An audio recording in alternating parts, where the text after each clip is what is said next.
Hey, Molly Karam here, host of ESPN's First Take, and I am super excited because football is back, and you know where you'll find me this fall, at the game, thanks to Vivid Seats, the official ticket partner of ESPN. With the Vivid Seats app, it's so easy to find awesome seats to any game, and every purchase is backed by their 100% buyer guarantee. Head to vividseats.com and enter promo code ESPN at checkout to get 10% off your first order. Get in the action with Vivid Seats. Your team needs you. Guaranteeing promotional terms available on vividseats.com.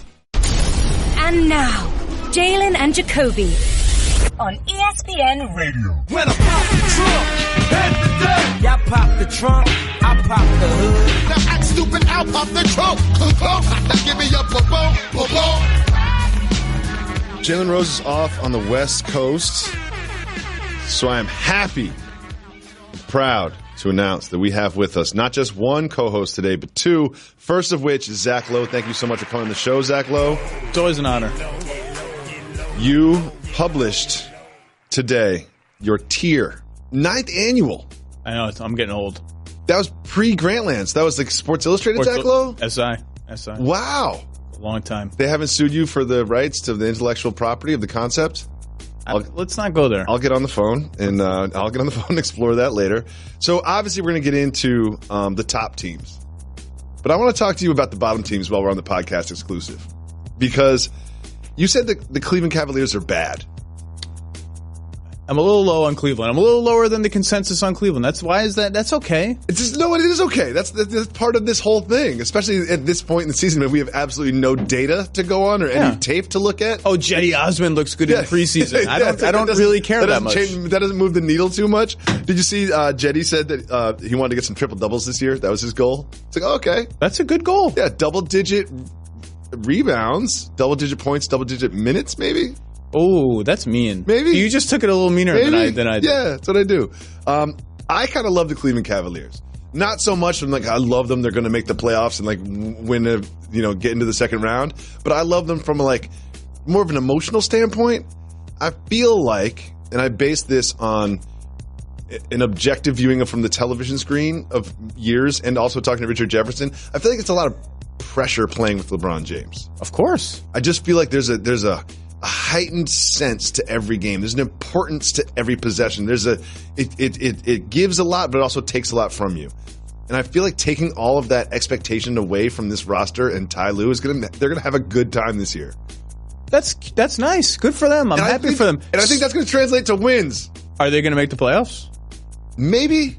I can't say yes to that. That's a cop-out.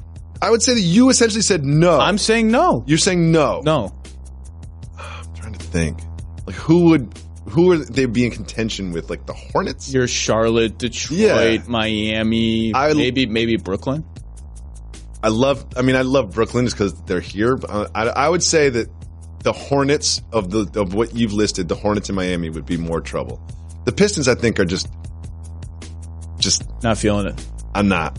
Okay. I'm not. I think the Pistons are one of those teams where it's sure, if everyone was healthy and working well together and Dwayne Casey put some magic sparkle dust on everything, it's going to be great. But some tells me that the Reggie Jackson might not be healthy. It's hard to trust Reggie Jackson. Might not be happy. He doesn't have a long history of sort of great chemistry, 80-game seasons behind. No, he had when they traded for him, he had a wonderful 2 or 3 months after the trade deadline, and essentially since then it's been I don't know what that 2 or 3 months of the Jackson Drummond pick and roll was a revelation. Yeah. It was just this is the best pick and roll in the NBA right now. Detroit, and then they signed him to $18 million a year, and they were like, this is going to be a great deal. How dare anyone suggest that this isn't overpaid? Look at this guy's numbers; it's amazing. It has not worked out. So we're gonna talk about.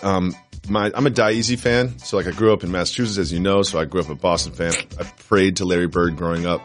But over the years, I've just become sort of a free agent, where I just sort of pick teams that I like every year and root for them.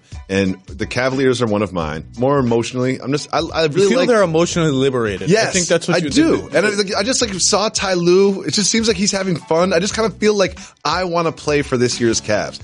And one thing in life I like to do is keep expectations as low as possible.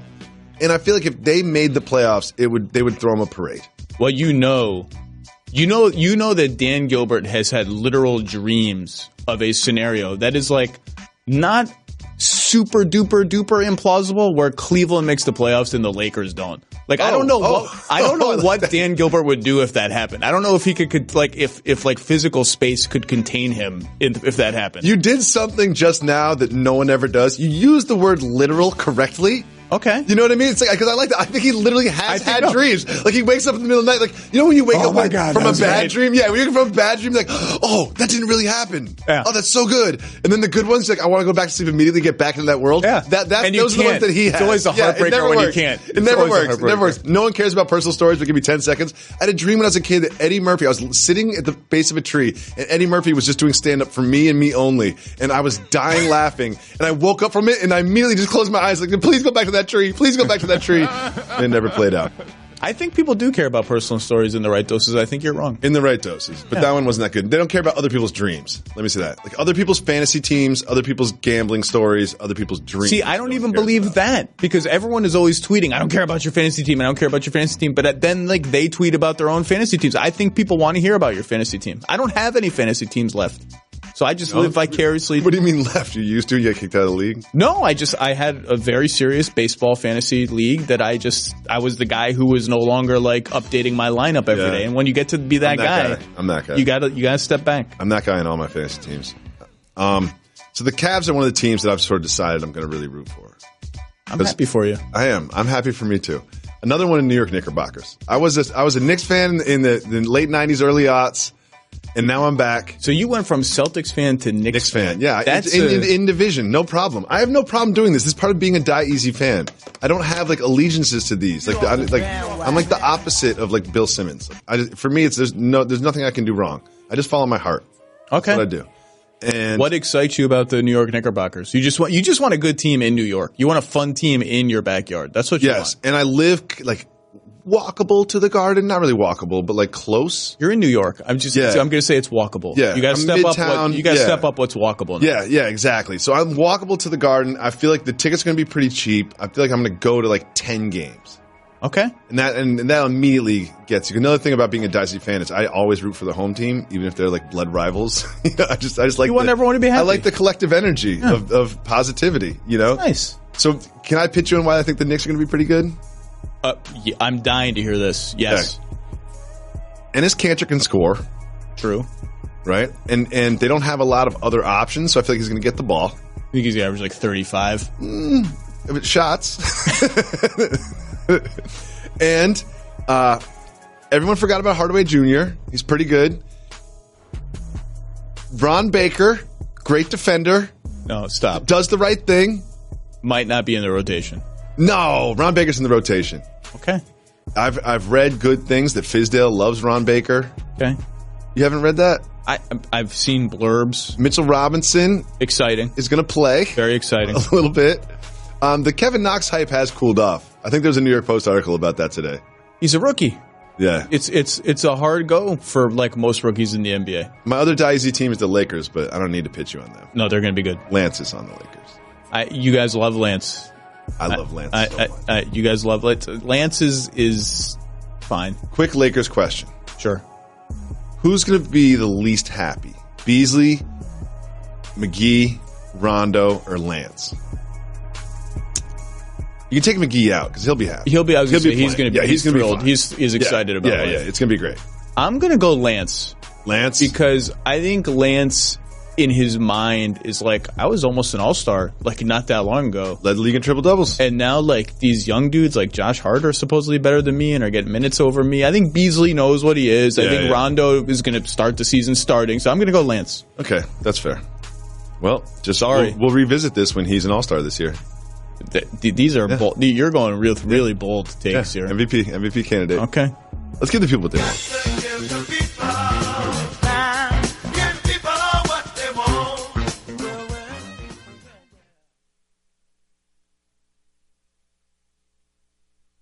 Technology Truths, brought to you by Geico. Technology Truths. Truth. Teenagers can communicate entirely in emojis. How was the birthday party? Pizza slice, kitten, soccer ball, pineapple? Truth. It's so easy to switch and save on car insurance at Geico.com. What are you talking about? Paperclip, shoulder shrug, high five, wizard hat? What? Geico. 15 minutes could save you 15% or more. So, Zach, today you published your annual tiers of the NBA column. I've read the entire thing, digested it, and we're going to start at the top. Okay. You have a tier 1. You have 4 teams in tier 1, but you have sub-tiers, which I like. You have sub-tiers.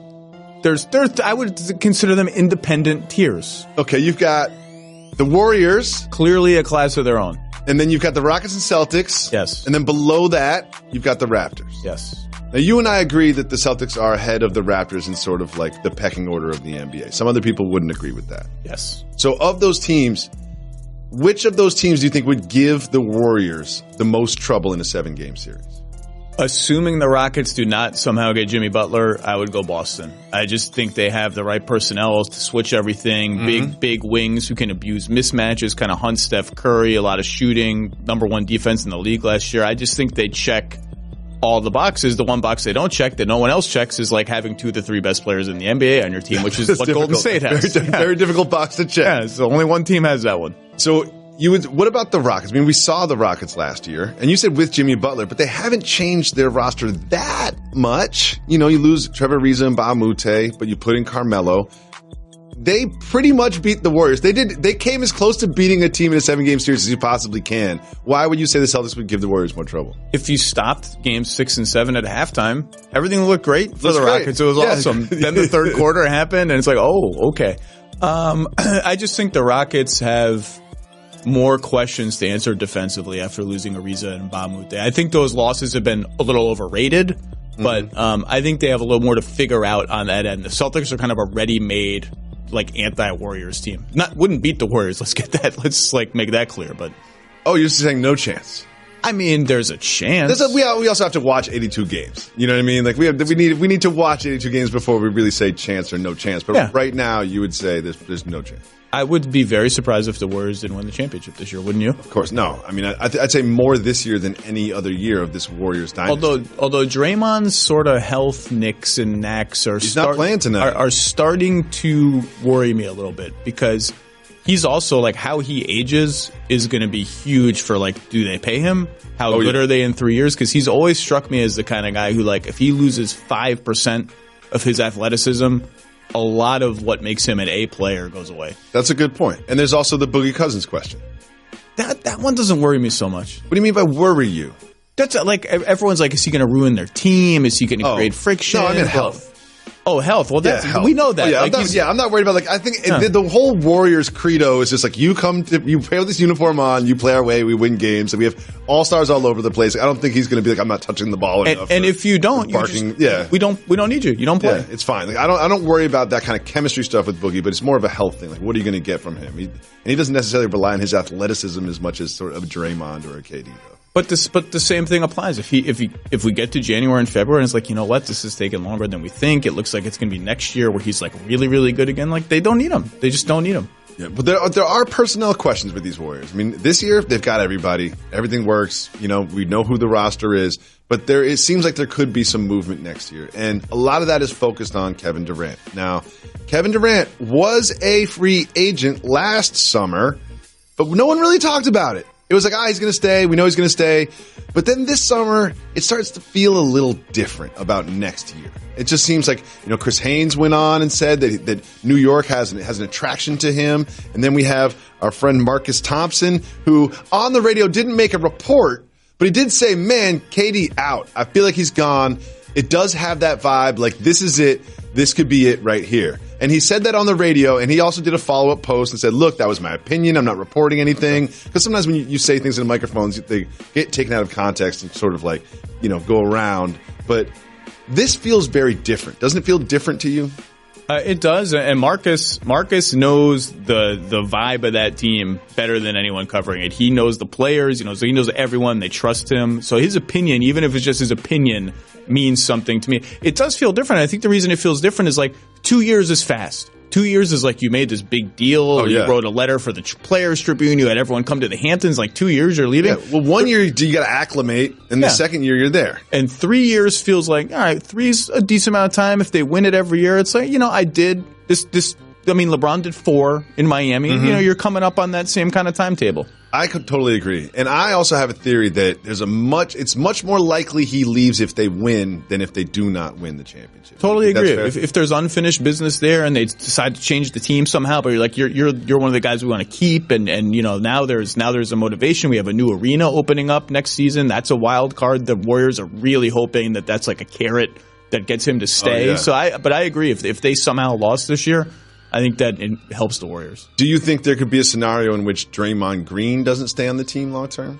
Absolutely. I mean, look, the Warriors are saying all the right things about, like, we're going to pay Clay. Clay's not going to take a discount. He's certainly not going to take a big discount. Okay, we're going to pay Draymond, pay KD, pay Steph. We don't care if our payroll is literally $400 million almost when you factor in the luxury tax, because we print money. We have this new arena. We're doing like our version of personal seat licenses, all this stuff. Man, that's a lot of money still. So, take me behind the curtain. Like, you've brought up this new arena twice, right? But if I'm an athlete, if I'm an NBA player, why am I like, oh, you guys are building a new arena, I'm definitely going to stay? I had this exact conversation. Where was I? In Boston last week, because we were talking about this. I'm like, yeah, I mean, it's cool. Like, it's cool. And like, it's like new facilities, a cool locker room. Like, KD lives in San Francisco. Yep. So he's super high up in the hills, though, right? But he's one of the only guys who's like, okay, I'm not in Oakland. Like, that helps me. Like, life in San Francisco, everything being there helps me. But I agree. It's like, once you're on the court, it's like, oh, there's some fans, there's some baskets, like there's some wood, the music's playing. Like, I don't really know how much it matters. I can understand why it's important for ownership to retain these players when they open a new arena, but I don't understand how it helps the athletes so much. I think the practice facility, frankly, is more important than the arena. That's where they live. Point. That's where they spend their time. That's a good point. Well, those Warriors are going to be taking on LeBron and the Lakers tonight. And I'm going to watch this, even though it's super late and I've got a million kids. I'm going to stay up and watch this. But there is an interesting thing happening tonight. Lonzo Ball is going to play. And what does that mean for the Lakers, and sort of like, what do you expect about him and his role this season? I can't wait to see how he fits with Bron, because when Bron signed there, a lot of people in the media, let me go to the trade machine, see how we can get Lonzo out of here and see what comes back. And LeBron wants another playmaker with him. He was very clear about that in Cleveland. He wanted Kyrie. He wanted someone who could take the load off. He wanted like kind of a traditional point guard. Does Brandon Ingram get close enough to that Lonzo becomes tradable because his shooting is going to be kind of a shaky fit with Bron, or does Bron really want to play with someone who's going to kick it ahead and do all that stuff? I'm fascinated to see how it works. I really love Lonzo Ball as a basketball player. And I think casual fans are like, oh, he can't shoot. It's like, well, yeah, he can't shoot, but if you watch the games, he does everything else really well. And you brought the fact that LeBron wanted a playmaker last year. He was very vocal about that. And the Cavs had a strategy like, we've got LeBron James, he's going to have the ball, and we're going to literally surround him with human beings that can shoot three-point shots. It seems like the Lakers have like kind of an opposite approach, which is a bit concerning, because if you look at their roster, like Kuzma and Hart are kind of like their shooters. Do you think that'll change over the course of the season? See, I think their lack of shooting has been overblown. Part of that is based on the hope that Ingram's 39% from three last year was like semi-real. But Kuzma can shoot, Hart can shoot, KCP can shoot. Yep. Even Ball and Rondo, Ball shot low 30s last year from three. Catch and shoot, he was like 33%, but he's like taking hard threes. He was taking like off the dribble threes, lots of threes. He wasn't like Rondo, who's like, oh, you're going to just leave me here, I'm going to shoot. I'm kind of like optimistic. To me, their defense is a much bigger issue to me. I'm not worried about their shooting unless they play all those weird veterans that they signed at the same time. I love those weird veterans. You love them. Everyone loves them. They're fun. They're less important and less good than the young guys. You know one thing I love them? I think they're less important and less good. I think those are facts. One thing I love about them is it's not like Magic and Rob Pelinka went and signed these guys and then told LeBron they signed him. Like, I feel like LeBron co-signed all of these players. It's kind of like he wanted them on the team, which makes me believe in them more. It's a little murky, how much of a role he had in the decision-making process. Their justification for it is still strange. Like, we want more playmakers. We want to play fast. We want LeBron to post up more and all this. Like, I still just think, like, Beasley and Lance and McGee are fast. Like, net shooting is still not enough. They still don't have enough. Like, among the veterans that they signed, you'd like one more shooter would have been nice. But, we'll see. You going to DVR the game or stay up for it? Be honest. I'll probably stay up for first half. Yeah. Once it's midnight, it gets a little tough. And also, second half of preseason games, when they come out for the third quarter, it's like, oh, okay, everyone's gone. I haven't heard of these people. Everyone's out. I pay pretty close attention to this league. I have not heard of these players. Well, in your tier column, which is excellent, everyone should go read, you listed a list of teams that were your borderline playoff teams. There's a lot of them. There's a lot. I mean, you hedge your bets there. Like, so here we have in the West, we have the Spurs, the Pelicans, the Trailblazers. In the East, we have the Nets, Pistons, Hornets, and the Heat without Jimmy Butler. So there's basically spots for 2 teams in the West and 1 team in the East, I believe, and 2 teams in the East. So let me pitch you my teams. Okay. Are the Knicks going to make the list? Are the Knicks going to make your pitch? Well, the Knicks and the Cavs. Let's take a look at the teams again so I can just pick from them. Okay. So we've got the Spurs. The Spurs are in. The Trailblazers are in. The Pelicans are out. That's your pick? And let me tell you why. Okay. I really want the Pelicans to be out because I want the Pelicans to lose to trade Anthony Davis. You're just hating on the small markets. That's what I'm doing. That's what I'm doing. You are trying to get Anthony Davis out. I work in the entertainment business. This is why New Orleans fans hate all of us, because they think we're just trying to get Anthony Davis off their team. I am. I'm unabashedly saying it.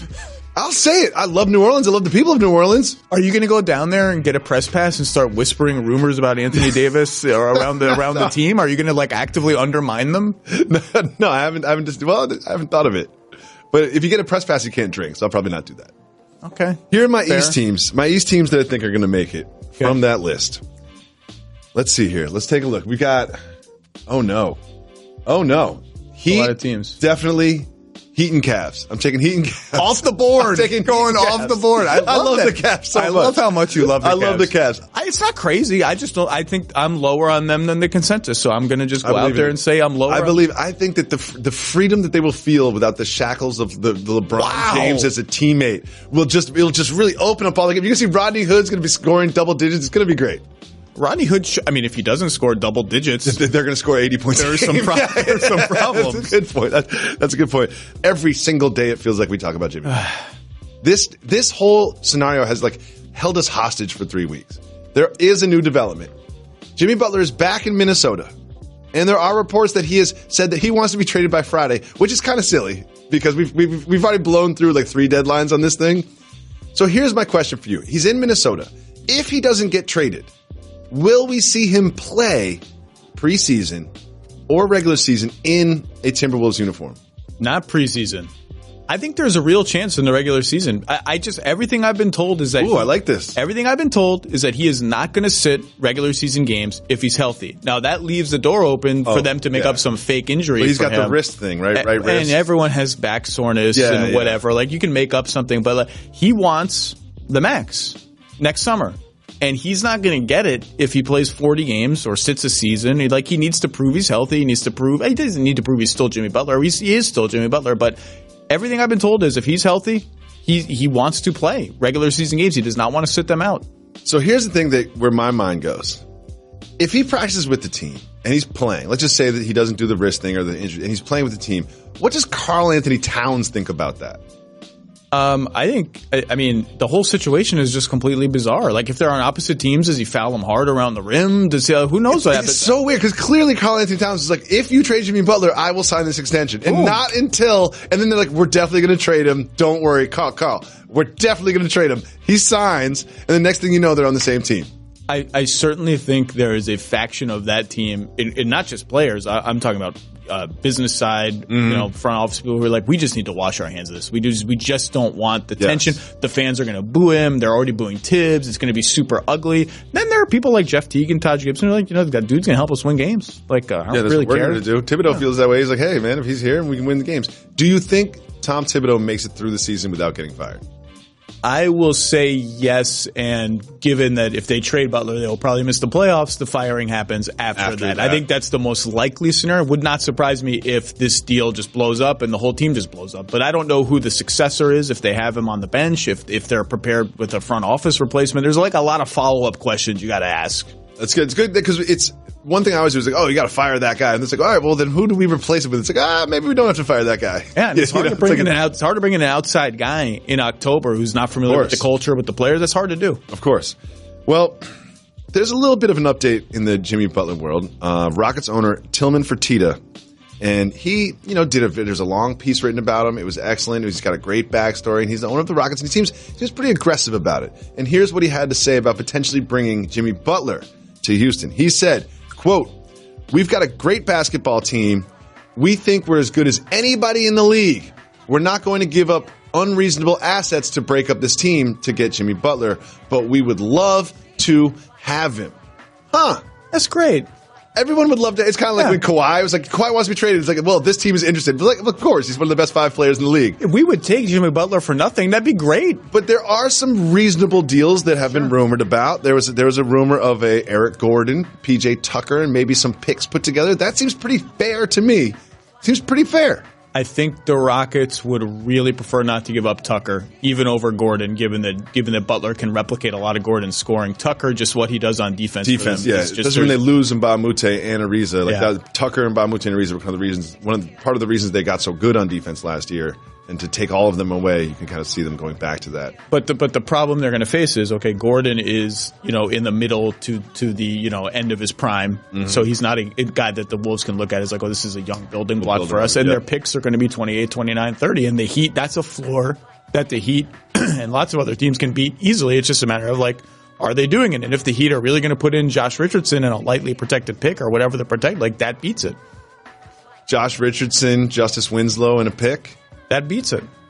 The Heat pick has a chance to be an okay pick, depending on what the protections are. Josh Richardson's 25. He's getting better every year. I like Josh Richardson a lot. Big fan. I think he's the Heat's best all-around player. How about that?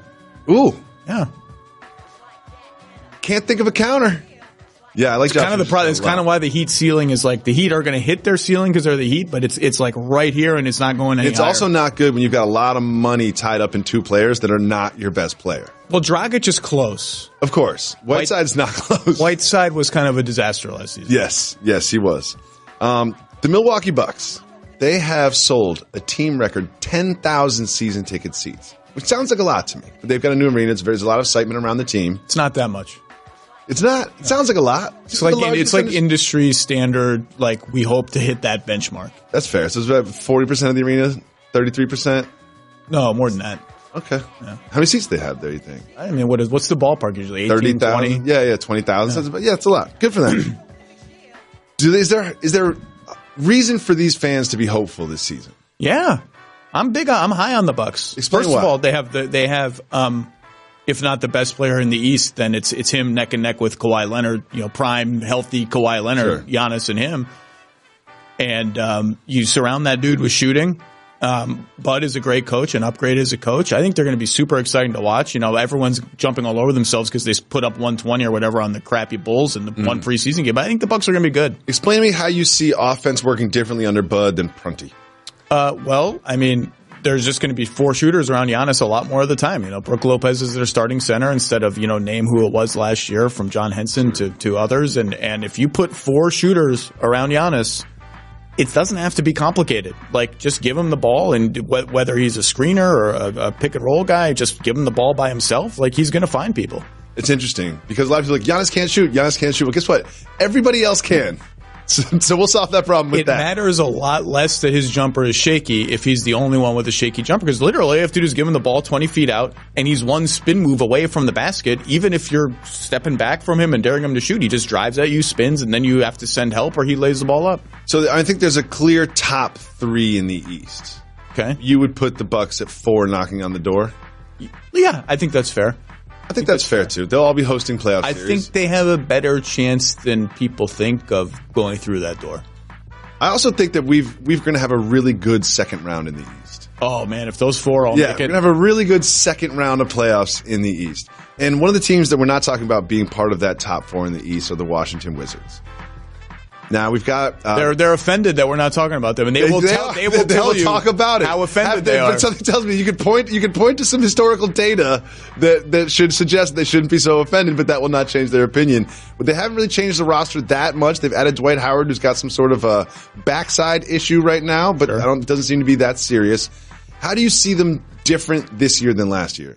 I don't trust the Washington Wizards. I can't trust them. They've hurt me too many times. I don't trust them. I think their chemistry is going to be a problem. John Wall has to prove he's healthy and well-conditioned because last year was up and down. I think they're fine. I think on sheer talent, like they should talent their way to 45 wins. Even if they all hate each other, even if Dwight's hurt, they should just on sheer talent be a 5, 6, 7 seed in the East. But I do think there's a downside where it all blows up and they're like, oh my God, they made the lottery? How did that happen? Really? I don't think that's where the floor is. Yeah, I think their floor is outside the playoffs for sure. So you can see like the Pistons and the Hornets having a better record at the end of this season than the Wizards. I'm making too much of a big deal out of this, but I'm not holding. I will not pick that. I will pick Washington to make the playoffs because I think their talent is just too good. But I do think there is a world in which it just all explodes and they finish with 38 wins and miss the playoffs. You know, a couple injuries and some weird chemistry stuff coming out, kind of like last year, except with a worse record. Yeah. Well, first of all, I just want to say everyone go read Zach's latest column. It's excellent. Yeah. And I want to thank you so much for coming on the show. Oh, it's always an honor. It's Wednesday on Jalen and Jacoby, and that means it is Women's Wednesday, and we are joined. I'm so happy to have you on the pod for the first time. Yeah. Chiney Owumake, and she told me just now, she told me. What did I say? You listen to Jalen and Jacoby. I do. You guys are my first so much podcast. To me. It means so much to me. My first podcast. When I moved to Connecticut, I had to find some, Let me explain. Yeah, you got to find something to do. But let me explain something to you. When you do this show, like we're in a room by ourselves, and it kind of just feels like no one's listening a lot of the time. I'm listening. You know what I mean? Just like to hear that real human beings are out there listening sometimes bugs me out. Yeah, no. Thank you so much. No, I love it. Shout out to everybody listening right now. There you go. So glad to have you on the show. And we do a female special show every Wednesday where we take only female callers like this one. Hey guys, this is Lydia from Virginia. I hope this gets on because it is Women's Wednesday. I know this has been a really contentious topic, but I just wanted to say I heard about the whole changing the intro thing. And at first I was on Jacoby's side because, Jalen, you're an NBA analyst, you're on Get Up, you got multiple jobs. I was like, don't keep Jacoby away from extra coins. He needs his coins. He needs to eat too. So I was like, Team Jacoby, just change the intro. But I was listening yesterday, and if y'all are saying what I think you're saying, like Jalen was saying, it would be changing everything, like Reggie's buttons, the ad-libs, the music in the background while you guys are talking. I'm so sorry, Jacoby, but no. The whole reason I listen to you guys is because it's so much fun to hear all those things. The Kawhi Leonard, the Fergie, the Why You Always Lying. Like, other podcasts, it's just a bunch of empty space while they're talking. And if I want a whole bunch of empty space and silence, I just listen to myself talk in the car. Like, I don't need that. So I'm so sorry, Jacoby. Please don't hate me because I love you guys so much. I listen every single day on the way to work, from work, all of that. But if you're going to change everything, you just can't do that. And if I'm wrong, explain it to me better, and maybe I'll change my mind again. But if that's what you're saying, that's just not what the people want. Okay? Love you guys again. Bye. Thank you so much for the call, Lydia. So there's a controversy around here. We're not on Spotify. Okay, let me explain it to you very briefly. We're not on Spotify. I understand. Right? A lot of people listen on podcasts on Spotify. I said to myself, you know what? Maybe there's a lot of Spotify users out there that haven't discovered Jalen and Jacoby, and we could grow the Jalen and Jacoby family with more listeners like yourself, Chiney, right? I was like, that sounds good. And I was like, why aren't we on Spotify? And someone told me because we use commercial music, like in the background. That's Hotline Bling. We don't own that. We ain't paying Drake. In your words, not going to be able to do. Okay, I'm on Spotify. Okay. But I listen to my podcast on the podcast. Yeah, so you can do both. I like all the bells and whistles. I like I'm the here bells for and the whistles music too. and the words. And I suggested changing the intro, and you would think that I said something about Beyonce the way people are coming after me on social media. The Beehive. Yeah, like people are coming after me, and look, this is something I opened up as a conversation. So it was an idea. It's not like we're going to do it. No, it was okay, just good. an idea. You can easily walk that And then back. another thing is, one thing I know about this is Reg picks the emails. Reggie's our producer, right? And you notice how Reggie picks emails that compliment his work? He's like, yes. Oh, you got the Kawhi laugh. Smart man. Yeah, he picks the voicemails. He's like, oh, I love all the bells and whistles of the pod. He's like, really it makes the show what it is. And I'm like, yeah, Lydia was like, that's why I listen to this podcast. It's like Reggie basically is picking the voicemails that compliment himself. Soft move or boss move? Boss move. Boss move. Finesse your way to the top. Yeah, fake it till you make it. No one's going to big you up by yourself. Yes, no, I agree. I totally agree. You know what, Reg? Boss move by you by hijacking the show. I'm a Red Sox fan. I'm a die easy fan of all my basketball teams and my football teams. I float around. I don't really feel too strongly about anything, but I do feel strongly about the Red Sox. And they beat the Yankees last night. Tense game. I stayed up for it. It got down to the end, as you can see right here. Velasquez with a big home run opened up a lead that they really almost squandered. Let's be honest. At the end of the game, it was intense. But there they are. They won. There's a replay. It was kind of felt anticlimactic.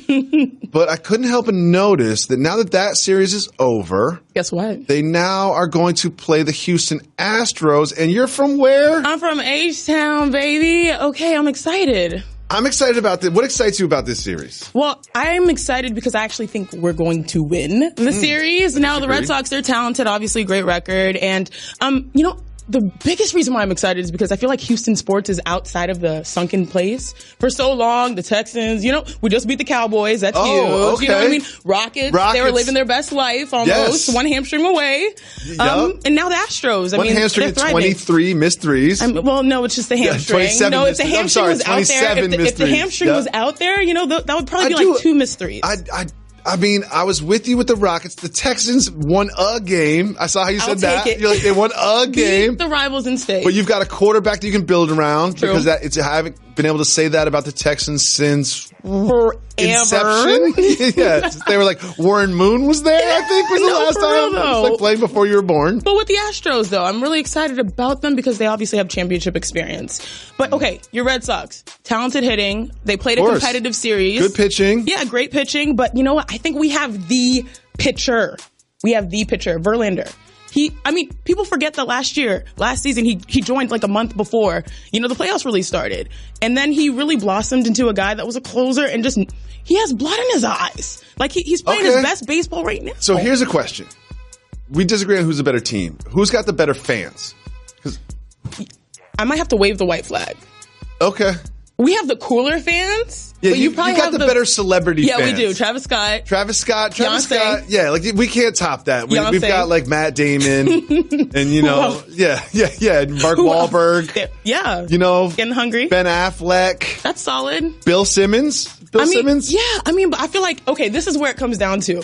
If you're on the street and you got some Houston fans and then you've got some Boston fans, I'm pretty sure the Boston fans will probably like run away because we about that action, boss. I'm not going to go there. I know y'all are different. You're a different breed, though. I'm not going to go there. It's very different. Let's move on. Okay. It's very difficult, because you work the WNBA schedule, all the travel and everything. I can imagine as an NBA player, it's got to be hard to do all of that and also be a father. With all the travel and everything. And I think LeBron James does a very good job of that. Goes to all of his son's AAU games, and he's always posting on IG, playing with his kids and stuff. He seems like a great dad, and I've got a million kids, so I love that about him. There's some new information about LeBron and his parenting. He says a few things about his kids, but one of the things he said that his kids drink wine with him. His 14 and 11-year-old son will drink wine with him. Shocking. Seemed like he was kind of joking. Maybe he gives them a taste, which I feel like is... Yeah. I've been getting a taste since I was, 13? I'm Catholic, Holy Communion, stuff like that. I've been getting a taste for a minute. I think the difference is whether he drinks or, there's a difference between drinking and drunk, right? Yeah, I don't think he's getting his 11-year-old drunk. Obviously. Like a sip. I think that's fair. So he's saying, maybe they'll have a sip. They can start, expanding their palate. There's a couple things about this that I love. First of all, he was like, put that on me, don't put that on Savannah. Because he doesn't want to answer to her. You know what I mean? He didn't want to come home and her be like, wait. You don't want those problems. Say into a microphone that I give my children wine? He was like, no, that is me. That is. I love that he said that. And also, I'm not sure he was serious, but we all know it's not like he's pouring big glasses of wine for his 11-year-old. Never. We can run with this and be like, well, LeBron's a bad dad. That's ridiculous. No, he's good at everything he does. And another thing he said is that he takes pop culture cues from his son and his two sons that are 14 and 11. I believe that. When you get to a certain point, and I'm already there, but you just don't know what's hot anymore. So you're still young. So what's hot. I'm still in my bag a little bit, right? I think LeBron is now. You know how LeBron's always up on the latest songs and does IG stories from his backseat. Yeah, listening sessions. Knows all the lyrics. I think he asked Bronny what he should be doing. I've always wondered, does he really know all the words when the song comes out, or is he reading lyrics as he's doing it? Because he's done it so flawlessly. So here's a couple things. So one thing about that is that you can do something really well that it's cool. Then you can do something so well that it stops being cool. He knows the lyrics so well. Where I'm like, dog, did you study this? That's what I'm saying. Did you just listen to this for 4 hours in a row? That's actually not cool. You look cool doing it, but thinking about how you got there, not cool. It's hard for him to be not cool, though. he's sort of, that's back to the drinking though. I feel like this is even a reverse compliment. Because if you can say my kids can handle sips of wine, then that's a compliment. You know what I mean? I guess. It's a reverse compliment. Yeah. Like they're that mature. Yeah, they're that next level. Yeah, that's what he said. That's literally what he said. He was like, that's how mature they are. I've always wanted to. You always hear about like in the 30s and 40s, they would like give their kids some whiskey to fall asleep. Whenever my kids won't sleep, I'm like, I look at my whiskey bottle, like look at my wife, like, we've got new solutions to that. Yeah, we do. Yeah, or sugar. Yeah. Or just kind of like wait until they fall asleep. There you go. All right, moving on from LeBron James's parenting skills, on to his actual basketball team. Now the Lakers have a mix, obviously, of sort of like veterans on one-year deals and their young core from last team, minus D'Angelo Russell and Julius Randle, who are now playing for other teams. And Luke Walton talked about how he used to develop players in the past and how he's currently going to do it. And this is what he had to say, quote, "It's not the let them play 35 minutes, learn from the mistakes, play through the situations. Now it's, look, this is what we're doing. We got a lot of guys in this team, and if you're not doing it right, you're going to learn by coming out and watching other people do it." You've played professional basketball for quite some time. What do you think about this approach? I think it's smart. I think it's an honor system type of thing. And it's funny. I was just in LA and I actually got a tour of the new practice facility. Fantastic. I actually also got to speak with Magic Johnson, who's a part of my sister's team's co-ownership. Oh, yeah. And so he was just talking about how excited he is about the opportunity that the young players have to not only be like level up their games with LeBron, but also to be held accountable. Because when your team is sort of not good for so long, you can get away with mistakes. You can get away with practices that don't really help you win. Now you have LeBron James who will hold you to a high standard. Clearly, yes. Magic has the exact same mentality, which is good to see. So yeah, I mean, if you're playing, you obviously want to feel like you're good enough that no matter what you do, you deserve to be out there.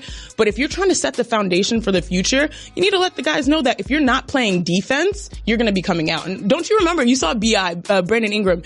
He was playing, how many possessions did he play on that out of bounds play? Like 4 possessions of like deflection. Deflection. That's the culture that they're trying to instill. So I think it's good. I also think that with LeBron does come an extra level of pressure. And they have a deep team. Like they have a lot of players that are used to playing minutes. Like even Beasley. Like he was playing minutes last year, and he's probably like 8th or 9th in their rotation right now. Lance used to seeing the floor. You've got Ball and Rondo, who essentially played the same position. They're both used to seeing the floor, and I think that Luke Walton is setting expectations before the season starts because there are going to be players on that team that feel like they're going to play more minutes. I think there's probably players on every single team that feel like they should be playing more minutes, but that's going to be a part of this dynamic, and I think Luke Walton is just starting to manage that, and he's also starting to just sort of like say, like, look, LeBron, I know there's pressure that comes with this, and he's gonna chirp at you, and he's gonna be upset. One quick thing: you met Magic Johnson. I've had the pleasure of being around him. He is so charming. Oh my God. And so smiley and makes me feel like he really cares about me. Yes. I swear to God, if that man came to me and was like, chop off your left pinky right now. I'd be like, do you have a knife? Wait, where? Like, Tell me where. At the knuckle, now. or do you want it down to the thing? Do you want me to bite it off? Yeah, exactly. What do you want me to do? No, he's spectacular. He really, really is. He really is. I will buy whatever Magic is selling. Him. You know what I'm saying? Yeah, I do know what you're saying. Kinda. Did you call him Irvin? No, Magic. I called him Irvin to like Mr. Johnson. Made me feel like I was part of the circle. You are in the inner circle. You are. Yeah, right. So I've got the SeatGeek app on my phone. I've used the SeatGeek app many times. I love the SeatGeek app. And there's something coming up, which I believe I've told you guys about before. Monster Jam. Monster Jam. It's in Connecticut. It's a little far from the city, but my son is obsessed with trucks. He's just obsessed with all sorts of transportation, trucks and monster trucks. And we're going to go to Monster Jam. So I go to the SeatGeek app, and I want to buy tickets for Monster Jam. So easy to search, so easy to find it. And the thing is Monster Jam, not cheap. You know what I mean? Not the cheapest event in the world, but you know when you buy with SeatGeek that you're getting the right deal. Like, you know that you're not overpaying when you have SeatGeek, because SeatGeek goes out, looks at all the ticket sites, and finds the best deals and color codes the deals in the app so you know you're not getting ripped off. You know you're getting a guaranteed ticket. It takes all of the guesswork out of it. So I'll be at Monster Jam with my son. He'll probably have some headphones on because it'll be loud. And I'm going to be there thanks to SeatGeek. And here's the best thing. Your first purchase on SeatGeek, you get $20 off. So if you're new to SeatGeek, first of all, weird. Second of all, download the app, get the SeatGeek app on your phone, and put in the promo code Jacoby today. SeatGeek app is dope. I use it all the time. Put in the promo code Jacoby, Jacoby. Join me at Monster Jam, and we can watch trucks, smash other trucks. SeatGeek app. Use the promo code Jacoby. You get $20 off your first purchase. We're going to play a game. It's called Keep It Moving. Let's do it. Because not everything is worth discussing in the world of sports, pop culture. We got to move on sometime. So if you don't want to talk about it, say keep it moving. If you do, say hit the brakes. Are you ready? James Harden debuted a new move against the Shanghai Sharks. Keep it moving or hit the brakes. Hit the brakes. Hit the Look brakes. at this play from James. It's impressive. He's got all the tricks in the bag, but watch this one. Nope, I'm going left, and then I'm going right. Step back behind the back thing. That's nasty. Is that a travel to you? I feel like it's irrelevant. Travel is like, air when you need to breathe. It's okay. To the NBA, it's normal. I've seen huge traveling violations that weren't called. That doesn't really that's not a blip on my radar. No, I feel like if you're going to mess up the highlight, then don't call the travel. Yeah, exactly. If it's going to be a spectacular play, don't be that person. And also, who doesn't catch the ball on the perimeter and pivot 5 times before they even get into a triple threat anyway? Yeah, it's just this is not a thing. But you know what blows my mind about this? It's the fact that that he's been working in the gym this entire offseason, and that's just one of the many things that he can do. Easily. It is. You have to have so much confidence to be able to do that in the game, knowing you're going to make the shot. And he's checked every box. And to go around the back that way and then reset on your left side and move 6 feet. There's some mathematics to it. You can't have it too low or else you'll hit the back. The bump on the back. Yeah, you can't have it too high. You can't even get it around. Get it back. He's that good. Yeah. And then there's defense there. He blows me away. I mean, he's the MVP of the league. Do you think he could repeat? Okay, this is my thing. I am here for James Harden. I'm from Houston, Texas. I love the man, okay? Yes. He brought us relevancy. Yes. Growing up, I wanted to have a T-Mac jersey. And my mom was like, okay, if they make the second round of the playoffs, we'll get it. I never got it. Okay, I can finally get it now. I like what she did. She was you can only wear the jersey if they're successful. Yes, if they're successful. I can't have you run around. And it wasn't even just a T-Mac jersey. It was a T-Mac jersey dress. I wanted that. That dates me kind of. Yes. Regardless, James Harden, he had, a 60-point triple-double last year. Rockets finished with #1 in the league with their record. LeBron James, to me, most valuable player over time. Now, James Harden had the story and had the sexy season, but LeBron does this each and every year. No question that he's the most valuable every player. year. But, I'm here for it. So if he has another 80-point triple-double, I'll vote for James. Lana Del Rey and Azalea Banks have big Twitter beef. Keep it moving or hit the brakes. We got to keep it moving because Azalea Banks gets Twitter beefs with everybody. Everybody, exactly. You name it. Well, Derek Lewis, who had a big night on UFC 2 when he fought Volkov and knocked him out. He's talking about, I won't even say what he said, but he had a great win and had a great interview. That's how we'll keep it. But he has another great soundbite. Keep moving or hit the brakes. Hit the brakes. I got to hear this. Well, he's now signed up to fight against Daniel Cormier for the heavyweight title.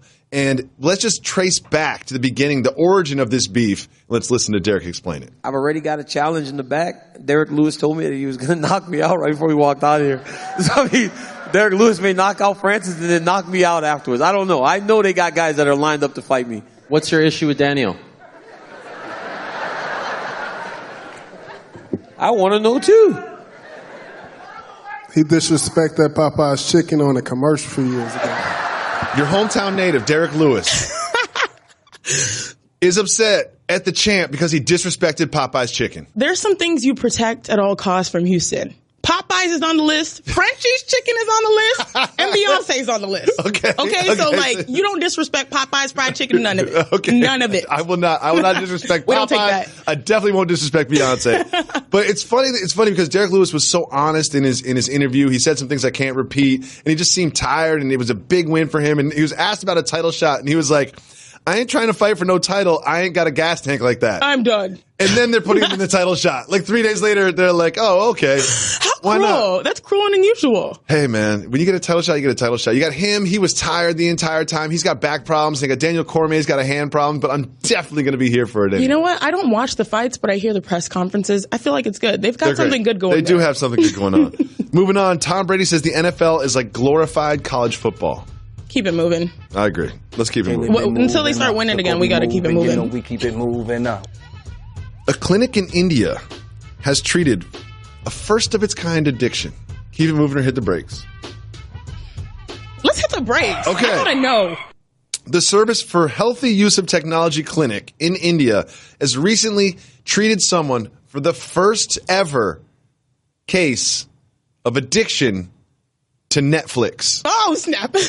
Are you reading my file? Because I literally just came in from India. This is me. This is my real life. I have a Netflix addiction. Like, I get anxiety when I don't get to the airport and my stuff hasn't downloaded yet. Are you serious? I'm dead serious. I need something all the time. Really? I just finished Ozark, I think in like maybe a week and a half. Is it good? It's solid. Is it season 2 too? Yeah, I finished it too. I can't start from and the I started beginning Ozark like... I can't start from the beginning of You have to. So do we need to treat you for Netflix addiction? No, because I like the addiction.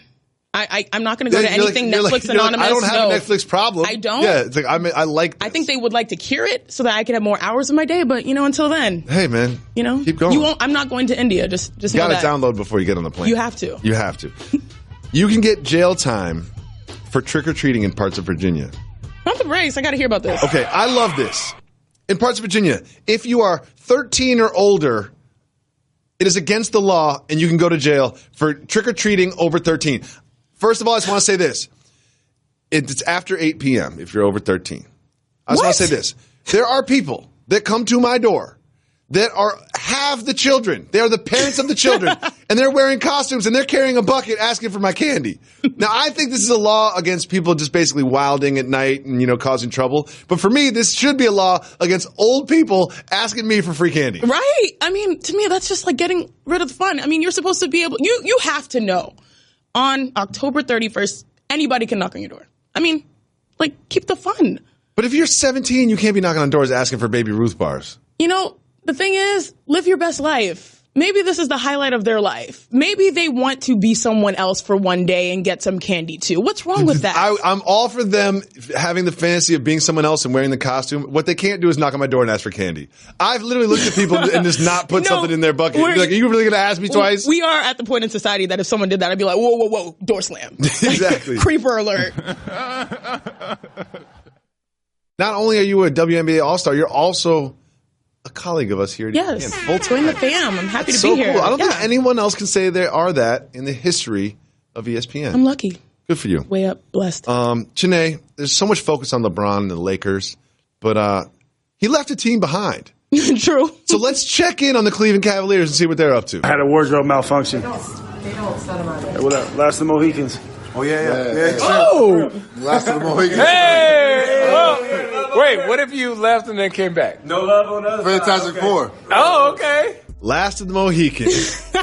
And there's this feeling, I spoke with Zach Lowe about this earlier, there's this feeling that's just like everyone's just forgot about the Cavaliers. Right. But I have a feeling that the pressure is off now. They're going to have more fun than they did when they were winning games. And they could even just ride that positive energy into like an 8 seed in the playoffs. I'm not sure, man. I'm not sure because I feel like this Cavalier team, they have the highest blood pressure in the league. Last year was one that was difficult. Mm-hmm. And it's funny because Kevin Love, I'm so happy where he is, physically, emotionally, spiritually. Yeah. It's great mentally. But that man has been through the ringer. He really has. And it's funny. He's talking about, I'm glad to be here. We can compete. To me, it's like I see a playground if I'm Kevin Love because this is like Minnesota, Kevin Love. He said that. Yeah. And not only that, he said in quote, he was like, whenever there's rumors about trades, my name is in it. And now I've signed this extension. He's like, I'm here and I'm the number one option. That's got to be nice. People forget that this man is one of the most efficient players just in the NBA. Wasn't he an NBA rebounding leaguer? When he was with Minnesota, he was a 2-time All-Star. He was most improved. This is a guy who actually has a prime opportunity to actually make it his own. But regardless, I don't see them escaping the sunken place. It's too hard. LeBron James did too much for all of them. They're gonna have fun though. Okay, if their success metric is on fun, then sure, look at them. Yeah. They bonded. I also like that Kevin Love came out and said he thinks that his calling is sort of this mental health thing that he's taken on. He feels like he's found his calling, which is bigger than basketball, and I'm really happy for Kevin Love. Kevin Love, I'm really happy for you. Have fun this season, live your Kevin best Love. life. And score 25 there or you 12. go. Do what he does. Do it. Moving on. DeAndre Ayton's been playing well. It's only been the preseason games, but he looks like a very high ceiling NBA player at this point. And he was picked number 1. And Markelle Fultz, last year's number 1 pick, dealt with some injury problems and sort of perhaps some mental problems. We all know his story. You were also picked number 1. So I want to talk to you about the pressure that comes with being the number 1 overall pick. Like, I always felt like number 2 is a better place to be because you don't have that target on you. What did it feel like? First of all, I would be the happiest to see Markelle Fultz become the most improved player because I think the bar is set so low that if he gets into double digits, he could be in that conversation. But regardless of being a number 1 pick, first of all, it's a blessing. And this is the best case scenario to be number 1. And I think Markelle learned this. It's great to be a post and pick number 1 because post game, no matter what happens, you know you can go out there and leave an impact by getting rebounds, by scoring on the old boards, running the floor, getting blocked shots. There's so many metrics that you can touch that are just simpler because you're taller, you can jump, you're more athletic, right? And also it helps to be on a really stinky team because you'll get plenty of burn. Yes. So for me, I was put into a situation in Connecticut where Tina Charles left. She was the franchise player.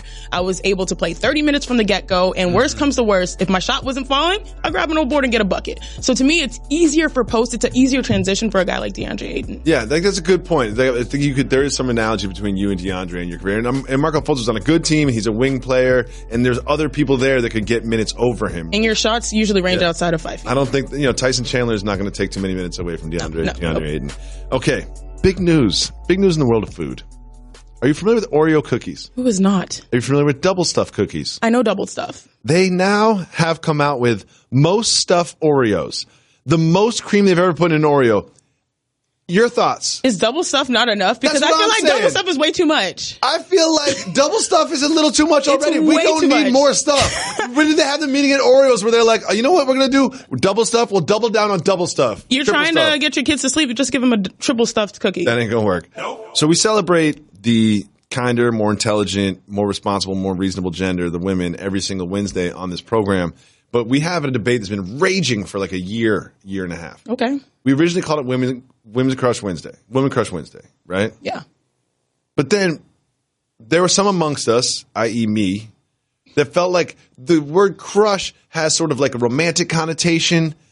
And you know what I mean? No. And it could be potentially perceived as objectifying women. No, it's too deep. You're going too deep. Every single woman we talk to says no. We love it. We want to be your crush. So we keep it Women Crush Wednesday. Yeah, keep it. Here's what's happened is every single woman that we talk to about it has said no, it's not a problem. Yeah. But yet we continue to try to fight against it. Yeah. So I think you being like the 75th woman that says it's not a big deal. Perhaps good. Finally You're good, we should just keep it as Women Crush Wednesday. Yeah, keep I'm going to need you to text Jalen or something. I got you. I got you. Okay, good. We love doing that. And every Wednesday, we only take female voicemails like this one. Hey, Jalen and Jacoby. It's Bree in San Diego. Shout out Red. Shout out the staff. I have a cultural or regional for you, perhaps even generational. My question is about how people dress to fly on airplanes. Is it cultural? Is it regional? Is it generational? I've lived all over the place, and I always see people in everything from a suit and tie to basically pajamas. So keep giving the people what they want. Thanks. Great question from Bree. Okay. So she's asking about how people dress when they fly on airplanes. I'm athleisure all the way. Well, that's the thing is you are an athlete, so you get away with athleisure, but you fly a lot. But nowadays, athleisure is like a look. It's streetwear. So like, I feel like it's okay to be able to go out in your Adidas or in your Nike or whatever it is, but I prefer Adidas, you know what I'm saying? And wear that on planes. As long as it's fitted, looks clean, that's cool. So I dress super bummy on planes. And I dress how bad? Like basically like old sweatpants with stains on them because they're super comfy. Because for me, I'm just trying to be as comfortable as possible and sleep the entire time. Like, that's my goal. 3 glasses of wine, go to sleep. Knock out. And just fall asleep. So, but there's been times when I've been boarding the plane and you bump into that old executive when you're walking through that's first. What I was gonna you know tell what you. I mean? And you're just like, oh, there's that business person that is looking at me like, oh, dude, what? He's hit some hard times. Yeah. Like, what happened to him? Did he get divorced or something? Yeah, the struggle is real, huh? Yeah. So I've thought about adjusting my attire so perhaps it's a little more acceptable. Like maybe I could buy like some newer athleisure like that doesn't look so bummy. And the best thing is like make it a set. Make it look like a unit. You know what I mean? Like you plan that out. Not like mismatched stuff. I always wear the mismatched stuff. No, you can do it's just small things. Small things. But I just like when I got older it's just more about how things feel than how they look. But also sometimes people like actually want to look good on planes. You know, before my parents tell me about this that you had to like dress Sunday's best to get on the flight. So that and is you could get bumped off. That is why Bree has this question if it's cultural or regional, and she also offered generational, and I think this is generational. You know, I've noticed just since I moved to New York and I come back, I was gone for 5 or 6 years. I've noticed people don't dress anymore here. Just dress in general? No, like dress like to go outside. Oh, people wear people wear athleisure. Like I'm going to work out, even though they're not going to work out. It's true. All the time. It's true. This is like the bar is getting lower and lower and lower, and I don't know if I feel good about that. You know, the thing though is that with athleisure, you can still look good. You know what I mean? Like everyone used to go hard on yoga pants, like they're so inappropriate. But if you fit it right, it looks sort of like an outfit, and you can keep your hair groomed, everything else, and you'll look fine. Yeah, I think so. It's one thing that happened. Like I remember saying, I was like, you look better with your clothes off in LA. You look better with your clothes on in New York. Because basically, like LA, you work out more, you're skinny, or whatever. And in New York, you just wear cooler clothes because like the bar is raised. And now, I don't know. Generational. I think New York is losing a bit. Definitely generational for that one. Question for you about the plane experience. Do they fly you first class? Yes. They must, right? And I'm not talking about the W. You know what I'm saying? I'm talking about here. You know the ESPN. Oh, good. The W does not. Let's change that, please, Lord. We have a CBA coming up, and let's just say that's on the list. That's going to be high on the list. High up there. But I can see the logistics being trouble because you're flying commercial. There's only so many first class. I am telling you, it is a struggle. And the thing is, there's so many alternative ways to travel. There's like app-based stuff, like private planes and stuff. So I'm like, let's just be a little creative. Let's make a deal with one of those, like whatever, I don't know, Uber Air. Yeah, Uber Air, something like that. Yeah. I saw like a drone. I don't know if you saw the video. There's a drone that is now like a new sports car. So it's just basically they made a massive drone. Flies. Yes. I see the entire internet every morning. I know. There you go. Yeah, it's kind of like a helicopter mixed with a drone mixed with a sports car. I was like, if you have to put a whole WNBA team in that, I'll take it. What about driverless cars? Where are you with that? Not here for that. My sister just got a Tesla, and I rode in it. It's amazing. It's a spaceship, and she like showed me the feature where you can be on the highway and put your hands up. I'm like, I can't. Oh, for real? Yeah, you're on the highway. Like I could just fall asleep. Well, see, apparently they have this thing, a sensor where like you have to touch the wheel every 30 seconds to make sure you're engaged, and if you don't do that, then they'll lock you out, and then you'll have to drive. But the problem is, if you were sleeping and they locked you out, and you had to drive. I could learn how to sleep and touch the wheel every 30 seconds too. Like True. I could learn how to do that after a while. I could definitely learn how to do that. Oh, that's good. But you probably end up, instead of going home to New York, you probably end up in Canada or something. So Tesla, owned by Elon Musk, who also owns SpaceX. Yes. SpaceX, they are starting basically consumer travel to space. They had a big launch in Los Angeles a couple nights ago. You were there. Maybe you saw it. And it like videos went viral of like a SpaceX launch. Yeah. Yeah, because everything's UFO every time. I would think the same thing. I wouldn't be like, perhaps that's like a space taxi. There you go. Which is essentially what it is. So would you ever take a space taxi? Never. I like my feet on the ground. I'm good, boss. I don't even go underwater. Never, no, I like my feet right on the ground. Is that a hair thing that you don't go underwater? Precisely. Yeah, okay. I got scarred so many times. And I'm just going to be 100% all the way real candid. Growing up in high school, you want to be the girl. Sometimes you want to weave, okay? Mm-hmm. Sometimes parents are like, no, we're not going to invest money in that. So, go synthetic. I went with synthetic hair into a chlorine pool. And I came out with I learned my lesson. Was it like a pool It's part party? of the process. No, I was just by myself. Thank goodness. By yourself? Okay. I was thinking I was imagining water pool workout. party. Yeah. That was scarred incident number one. I've had scarred incident recently, but whatever. And then there's another one. Swim caps, they just don't work. No matter how hard you try, water still gets in. Oh, it's going to get in there. Those things aren't there. So I don't even know if I can still swim anymore. Because I can doggy paddle, I can tread water. Anything that requires my neck to be submerged, nope. Yeah. My wife is African American, and in the beginning of our relationship, I was like, "Oh, let's just jump in." She's just like, She's like, I got my hair straightened. And, took me 2 hours, and I spent a lot of money. But let's do it, let's just jump in, no problem. And I learned quickly. But you learned, there you go. I learned quickly. I want to thank everybody for listening. I want to thank Zach Lowe for coming on. I want to thank Chinny Ogwumike for coming on. You are welcome back anytime you want. And I want to tell everybody, call up and leave us cultural or regional questions. 985-80-JALEN is the number. And we'll be back tomorrow. Why is that, Reg? We're not done. We're not done. Got to give the people time. Give people what they want. Yo, who put in Fergie?